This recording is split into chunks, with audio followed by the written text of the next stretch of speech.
Hello. এই বটেশ্বর ধাম মন্দিরকে কিন্তু গুপ্তকাশীও বলা হয়।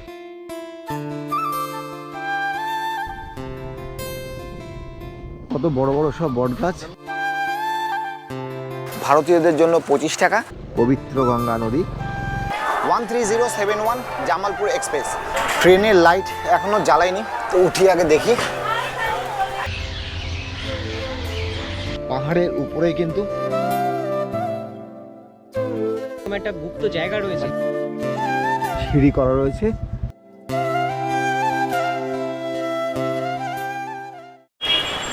নমস্কার বন্ধুরা, এক্সপ্লোরার বেদানে আরও একটা নতুন ভিডিওতে সবাইকে জানাই স্বাগত। বন্ধুরা, এখন বাজে 8:45। আমি আছি হাওড়া স্টেশনের বাইরে। আজকে 21 তারিখ, 21শে নভেম্বর 2025 শুক্রবার। এখন আছি হাওড়া স্টেশনের 8 নম্বর প্ল্যাটফর্মে।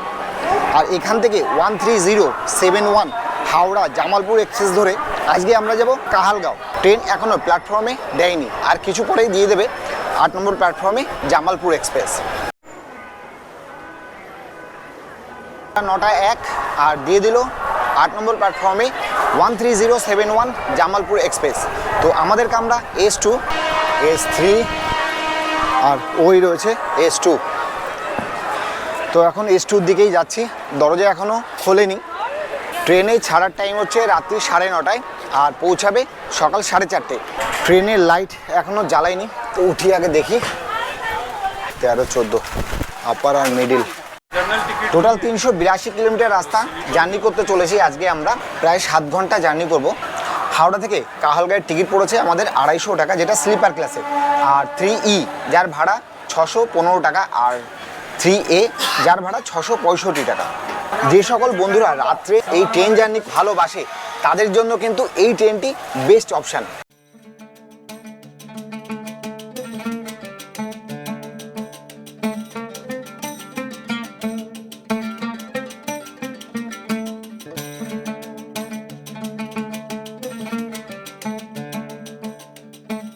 বন্ধুরা, রাত্রি এখন 9:30 আর ডট টাইমেই ট্রেন ছেড়ে দিল হাওড়া স্টেশন থেকে।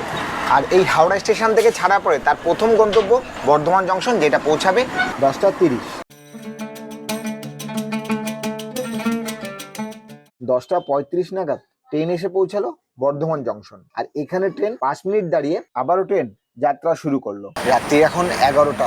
লাইট সব বন্ধ করে দিয়েছে। সবাই জানে যে রাত্রি 10টার পরে কিন্তু এই যে ট্রেনের কামরার লাইট সব বন্ধ করে দেয়। আমাদের যে কামরায় এখনো পর্যন্ত লাইটটা অফ করা হয়নি। কিছু লোকজন খাওয়া দাওয়া করছে, তো আমরাও খেয়ে নেব। এই ট্রেনে কিন্তু কোনো প্যান্টিকার নেই। তো আপনারা যখনই আসবেন, আসার সময় কিন্তু সঙ্গে করে আপনাকে খাবার নিয়ে আসতে হবে, বা বর্ধমান জংশনে খাবার ওঠে। তো বাড়ির থেকে দেখা যাক কি খাবার পাঠিয়েছে। এই যে দিয়েছে রুটি আর আলুর তরকারি। রাত্রের এর থেকে ভালো খাবার আমি মনে করি যে আর হয় না। তো সবাইকেই গুড নাইট বলে রাখছি আজকের মতো। দেখা হচ্ছে কালকে সকালে। ততক্ষণে গুড নাইট।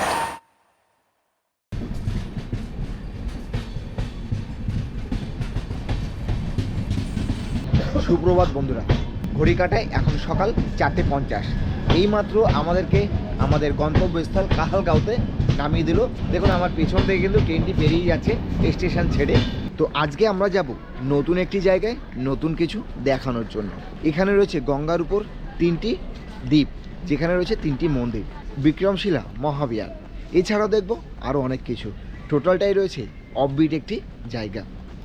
আর এই সব কিছু ঘুরিয়ে দেখাবো আজকে এই ভিডিওতে। তো চলুন যাওয়া যাক। রয়েছে এখন কাহালগাঁওর 2 নম্বর প্ল্যাটফর্মে। আর এই যে দূরে দেখতে পাচ্ছেন যে ওভারব্রিজ, এখনও কিন্তু দিনের আলো বেরোয়নি, অন্ধকার অন্ধকার রয়েছে। গাড়ি ঠিক করে বেরোতে হবে আজকের এই ভ্রমণে। আর এই যে দেখুন, এটাই হচ্ছে লিফট। যাদের একটু হাঁটতে অসুবিধা বা ব্রিজে চড়তে অসুবিধা, তারা কিন্তু এই লিফটে করে উপরে উঠে একটু হেঁটে আবার ওই পাশ থেকে লিফটে নেমে যেতে পারবে। আর এই হচ্ছে ফুটব্রিজ। এবার চলুন হেঁটে ওঠা যাক। এখন আছি কাহালগাঁওর 1 নম্বর প্ল্যাটফর্মের বাইরে। আর দেখুন কত সুন্দরভাবে সাজানো রয়েছে।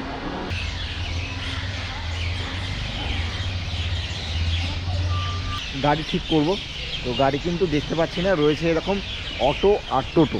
আমাদের নিজস্ব কিছু ভুলের জন্য আজকে আমাদের গাড়ি বুক করতে অনেকটাই সময় দেরি হলো। এই কাহালগাঁও স্টেশন নতুনভাবে তৈরি করা হয়েছে। গাড়ি রাখার বা পার্কিংয়ের যে জায়গাটা, সেটা চেঞ্জ করে পেছন দিকে করা হয়েছে, যেটা আমাদের জানা ছিল না, আর তার জন্যই আর কি আজকে আমাদের গাড়ি বুক করতে দেরি হলো। যাওয়ার জন্য রেডি? সৌরভদা উঠে আসো। চলো। বন্ধুরা গাড়িতে উঠে বেরিয়ে পড়লাম। প্রথমে যেখানে যাব সেটা হচ্ছে বটেশ্বর ধাম। কিতনা টাইম লাগেঙ্গে? आधा घंटा लगবে। তো এই খেয়ালগাঁও স্টেশন থেকে বটেশ্বর ধাম যেতে প্রায় 30 মিনিট মতো সময় লাগবে।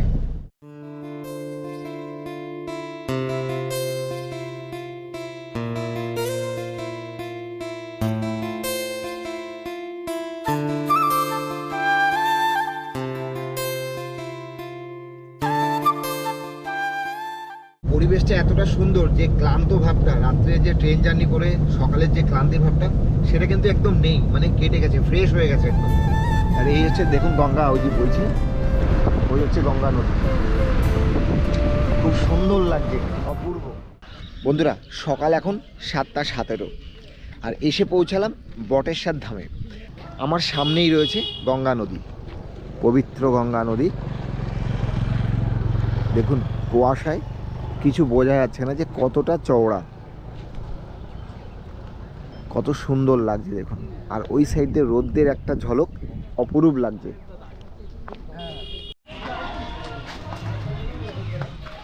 কত বড় বড় সব বট গাছ।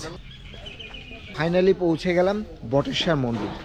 আর দেখুন আশেপাশে প্রচুর পরিমাণে দোকানপাট রয়েছে। এই বটেশ্বর ধাম মন্দিরকে কিন্তু গুপ্তকাশীও বলা হয়। চলে আসলাম মন্দিরের সামনে। এই হচ্ছে সিঁড়ি। পাহাড়ের উপরে কিন্তু এই মন্দিরটি অবস্থিত। বটেশ্বর ধাম পাহাড়ে গায়ে অবস্থিত এক প্রাচীন শিব মন্দির, যেখানে প্রায় 100টারও বেশি সিঁড়ি বেয়ে উপরে উঠে মন্দিরের ভেতরে প্রবেশ করতে হয়। এই মন্দিরে পূজিত হন শ্রী বটেশ্বরনাথ মহাদেব। মনে করা হয় ঋষি বশিষ্ঠ এখানে তপস্যা করার পরে শিবলিঙ্গ প্রতিষ্ঠা করেছিলেন।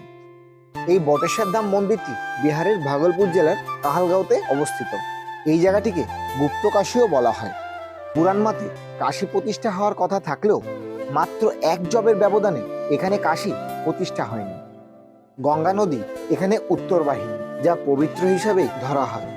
7ম শতাব্দীতে পাল রাজবংশের শাসনকালে এই মন্দির প্রথম স্থাপন করা হয়। পরবর্তীকালে 1200 শতকের সেন রাজবংশের শাসনকালে এই মন্দির পুনঃসংস্করণ করা হয়। প্রতি বছর শ্রাবণ মাসে এখানে বিশাল বড় এক মেলা ও গঙ্গা স্নানের আয়োজন করা হয় এবং প্রচুর পরিমাণে ভক্তের সমাগম হয় এই মন্দিরে। এই মন্দিরে রয়েছে 11টি শিবলিঙ্গ, একটি অর্ধনারীশ্বর মূর্তি, আর রয়েছে প্রাচীন গুহা, যেটি বিক্রমশিলা বিশ্ববিদ্যালয়ের সঙ্গে যুক্ত ছিল এবং তন্ত্র সাধনার কেন্দ্র হিসাবে মনে করা হতো। মন্দিরের উপর থেকে কত সুন্দর লাগছে দেখুন। মন্দির থেকে বেরিয়ে পড়েছি, তো চলুন এবার একটু গঙ্গার পাশ দিয়ে ঘুরে আসি। আর দেখুন এই সাইড দিয়ে রয়েছে পাহাড়, এই যে সব বড় বড় পাহাড়, আর এই সাইড দিয়ে রয়েছে গঙ্গা নদী। পৌঁছে গেলাম পাতালপুরীতে। এটা হচ্ছে ঢোকার রাস্তা। আর এই দেখুন এরকম সিঁড়ি করা রয়েছে, সিঁড়ি বেয়ে উপরে উঠতে হবে।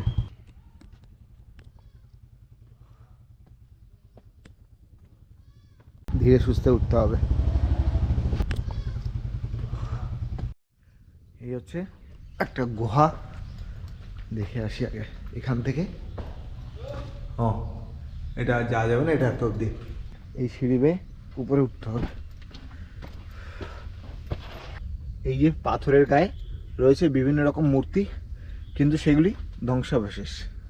বন্ধুরা অনেকটা উপরে উঠে আসলাম, আর সিঁড়িতে উঠতে উঠতে পা ব্যথা হয়ে গেছে। অনেকটা উপরে উঠেছি। এখানে একটু দেখুন, একটু ফাঁকা জায়গা, এখনও সিঁড়ি রয়েছে, আরও উপরে উঠতে হবে।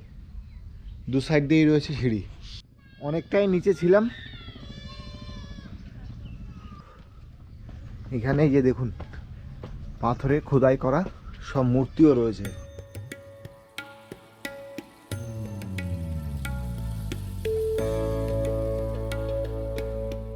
সৌরভদা কেমন লাগছে?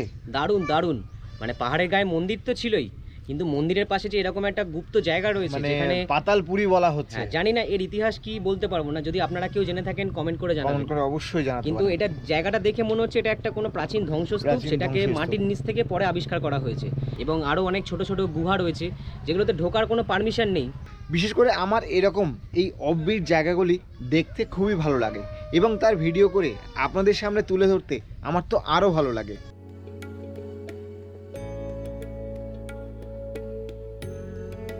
আরও উপরে উঠছি, মানে এই পাহাড়ের একদম মাথায় যাব এবং উপরে কি আছে সেটা দেখব এবং আপনাদের সামনে তুলে ধরব। এই পৃথিবীতে এখনও অনেক অনেক কিছুই অজানা রয়েছে এবং যেটু অনেক জানতে পারছি খুবই ভালো লাগছে এবং আপনাদের সামনেও তুলে ধরছি। একদম পুরো উপরে উঠে এসছি, আর উঠে আসার পরে রয়েছে এরকম একটা মন্দির, পাহাড়ের মাথার উপরে এরকম একটা মন্দির, খুব ভালো লাগছে।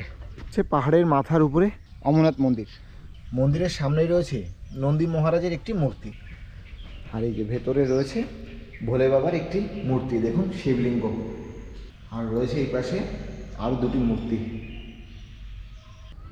বন্ধুরা এখন নেমে যাচ্ছি নিচের দিকে, রাস্তাটা বেশ ঢালুই রয়েছে।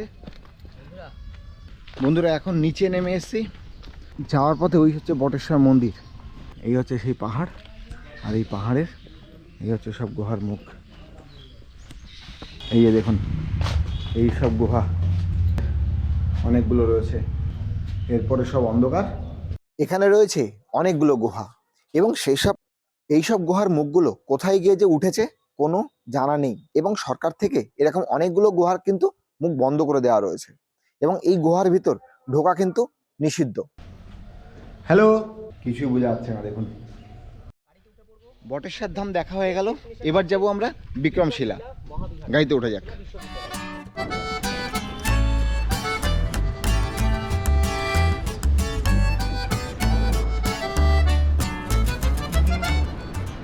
বন্ধুরা চলে আসলাম বিক্রমশিলা মহাবিহার।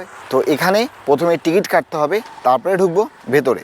তো এখানে টিকিটের মূল্য ভারতীয়দের জন্য 25 টাকা, বিদেশিদের 300 টাকা।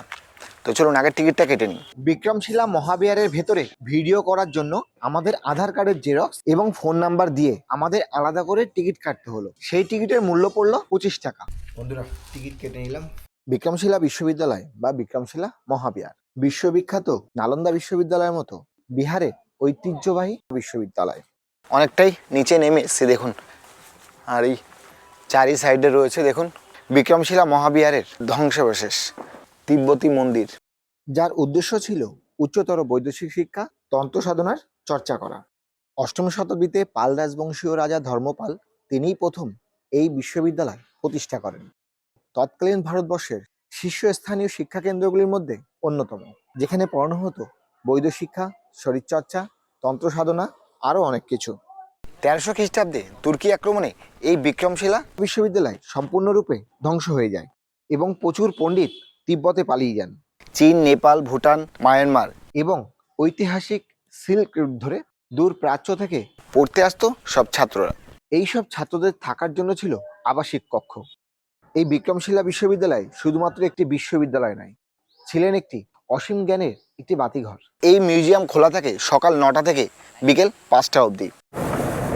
বিক্রমশিলা আমাদের দেখা হয়ে গেল, আর গাড়িতে উঠেও পড়েছি এলসিটি ঘাটের যাওয়ার উদ্দেশ্যে।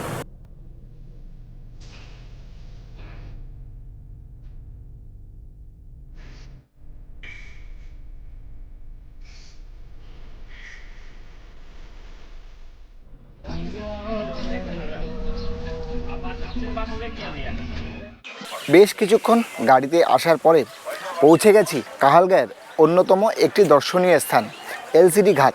রয়েছে গঙ্গাবক্ষে 3টি আইল্যান্ড, যে আইল্যান্ডে রয়েছে 3টি মন্দির। এই যে সব ছোট ছোট নৌকা, আর ওই হচ্ছে 3টি আইল্যান্ড। এই নৌকা ভাড়া করে আপনাকে যেতে হবে ওই আইল্যান্ডে।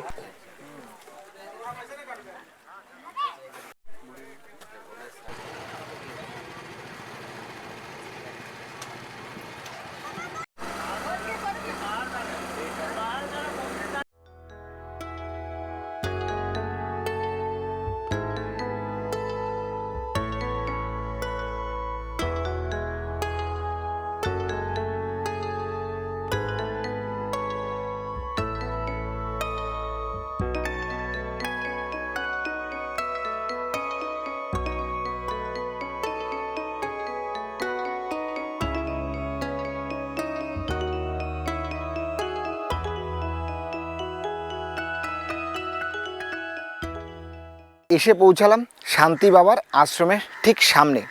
তো এই যে আশ্রম বা এই যে মন্দির, এখানে কিন্তু ফটো ভিডিও কোনো কিছুই অ্যালাউ নেই। তো তার জন্য এই মন্দিরের ভেতরে আমি কিছুই দেখাতে পারলাম না। আরও যে দুটি মন্দির আছে, বাঙালি বাবার মন্দির আর একটা আছে পাঞ্জাবি বাবার মন্দির, এই দুটি মন্দির আপনাদেরকে আমি দেখাতে পারবো। আপনারা যখনই আসবেন অবশ্যই দেখে নেবেন। আমরা এলসিডি ঘাট থেকে এই যে বোটটায় এসছি, এই বোটের ভাড়া মানে যদি আপনি রিজার্ভ করেন তাহলে 5 থেকে 600 টাকা মতো ভাড়া পড়বে। আর শেয়ারে আসলে আপনার 100 টাকা। যেহেতু এই 3টে আইল্যান্ড ঘুরতে মিনিমাম 1 ঘন্টা মতো সময় লাগবে। আমরা শেয়ারে এসছি, তো আমাদের ভাড়া 100 টাকা করে পার হেড পড়েছে। काशी विश्वनाथ यहीं बनने वाला था लेकिन বন্ধুরা, এবার এসে পৌঁছালাম বাঙালি বাবার আশ্রমে বা মন্দিরে। আর এই হচ্ছে সেই মন্দির।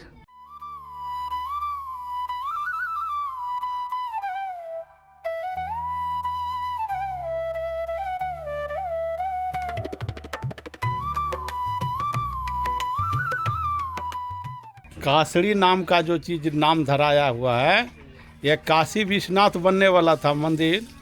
सभी देवता को स्थान दिया, लेकिन सभी देवता को देने के बाद में एक देवता का स्थान कम हो गया, लेकिन एक देवता के कम रहने के कारण से ये काशी चले गए। কত সুন্দর একটি জায়গা। আর ওই দেখুন, ওই একটা দ্বীপ, ওটা দিয়ে কিন্তু আসলাম আমরা।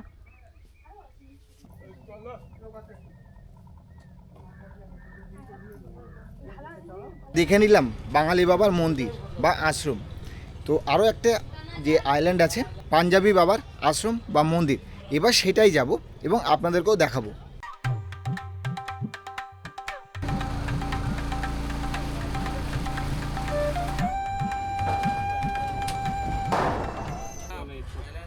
বন্ধুরা, এসে পৌঁছালাম পাঞ্জাবি বাবার মন্দির। তো এটি আমাদের লাস্ট যে মন্দির আছে বা আইল্যান্ড আছে সেটা দেখার। বন্ধুরা, এরকম সিঁড়ি ভেঙে উপরে উঠতে হবে। বেশ অনেকটাই কিন্তু উপরে এই পাঞ্জাবি বাবার মন্দির। আর ওঠার পরেই প্রথমেই রয়েছে দেখুন এখানে, ইনি হচ্ছে পাঞ্জাবি বাবা। ইনার আদলেই এই পাঞ্জাবি বাবার মন্দির।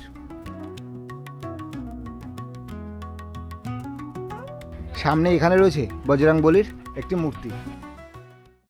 মন্দিরের ভেতরেই রয়েছে নন্দী মহারাজের একটি পাথরের মূর্তি, আর রয়েছে একটি পাথরের শিবলিঙ্গ।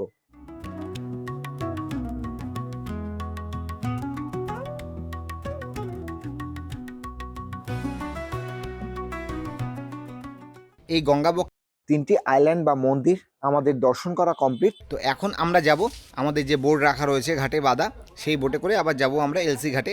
আর ওখান থেকে আবার গাড়িতে করে যাব আমরা কাহালগাঁও স্টেশনে, যেহেতু সন্ধ্যার সময় আমাদের ট্রেন রয়েছে। তো চলুন বোটে যাওয়া যাক। আজকের মতো ভিডিও এখানেই রাখছি। আবারও দেখা হচ্ছে নতুন কোনো ভিডিওতে। ততক্ষণে টাটা, বাই বাই। কেমন লাগলো অফবিট কাহালগাঁও? ঘুরিয়ে দেখালাম আপনাদের গঙ্গাবক্ষে 3টি আইল্যান্ড ও বটেশ্বর মন্দির, বিক্রমশিলা বিশ্ববিদ্যালয়। তো ভালো লাগলে অবশ্যই একটা কমেন্টস করুন আর চ্যানেলটিকে সাবস্ক্রাইব করে রাখুন। আর একটা লাইক শেয়ার করতে কিন্তু ভুলবেন না। আর পাশে থাকা বেল আইকনটিকে অবশ্যই অন করে দিন।